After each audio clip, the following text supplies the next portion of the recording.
Salut tout le monde, j'espère que vous allez bien, c'est Dylan Technologies. Aujourd'hui on se retrouve dans une nouvelle petite vidéo, une vidéo assez importante malgré tout. Vous l'avez sûrement remarqué, maintenant il y a le confinement. Emmanuel Macron donc a annoncé effectivement le confinement total pour une durée minimum de 15 jours. Peut-être que ce sera reporté à un mois de plus, on verra tout ça.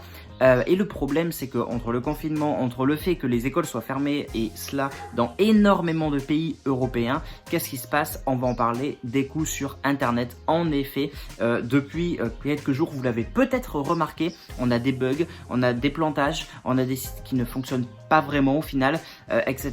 Quelles conséquences va-t-il se passer? Est-ce que le réseau est saturé, que ce soit mobile ou internet tout simplement? Je vais tout vous dire dans cette vidéo. Pour ça, n'oubliez surtout pas donc de vous abonner, activer les notifications pour ne rien louper en vidéo ou en live, et bien évidemment et également n'oubliez pas de liker, partager et donnez-moi votre avis donc dans les commentaires. Bon, alors déjà la première question qu'on va se poser, est-ce que il y a un risque de saturation internet? Est-ce que tous les sites vont casser, si je puis dire?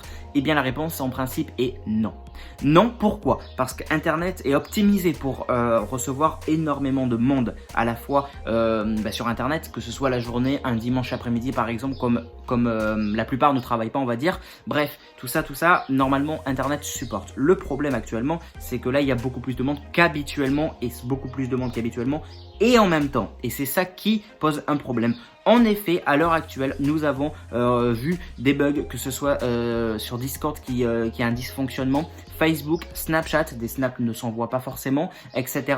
YouTube également, YouTube par exemple, pour ma part, YouTube Studio a du mal à fonctionner. YouTube Studio, c'est mon gestionnaire de vidéos si vous préférez, mais également YouTube de manière générale, pour voir des vidéos, c'est très long à charger. Même quand je fais un partage de connexion, que j'ai un bon débit en 4G, pour ma part, ça bug, et ça arrive à énormément de monde. Effectivement, YouTube, Netflix, Snapchat, Discord, Facebook, etc. Énormément de sites. En gros, les sites les plus consultés, on va dire en général, sont effectivement un peu pris de court. Mais également du côté des jeux vidéo. Hier soir, des serveurs GTA 5 par exemple, pour ceux qui jouent à GTA 5 online, avaient un dysfonctionnement. Mais également hier soir, Fortnite. Alors Fortnite, ce serait peut-être plus lié à une mise à jour, à une erreur qui aurait pu faire. Mais bon, bref. Tout ça pour dire qu'effectivement énormément de sites ou de jeux en ligne seront ces prochains jours encore peut-être auront certains bugs, dysfonctionnements ou seront ralentis tout simplement. Ne vous inquiétez pas, en principe tout est bon. Il y a plus de 15 000 techniciens qui sont sur le coup à chaque fois, même pour les opérateurs mobiles. Pour les opérateurs mobiles, en principe il ne devrait pas avoir de problème si tout le monde va pas se téléphoner en même temps normalement. Donc de ce côté-là non plus il ne devrait pas avoir beaucoup de problèmes. Donc voilà. Par contre effectivement du coup par rapport à tout ça, il y aura encore sûrement des bugs. Mais bon, les techniciens, comme je dis, sont sur le coup. Le truc, c'est que effectivement, il y a une loi, en France en tout cas, qui interdit tous les opérateurs de concentrer un seul débit, enfin plus de débit à un service qu'à un autre. Ça veut dire quoi? Ça veut dire que en gros, le débit pour aller sur n'importe quel site doit toujours être le même. Ça c'est selon une loi, pour pas faire de différence, pour pas faire d'écart, pour pas faire plein de choses. Bref, c'est logique en même temps et c'est normal.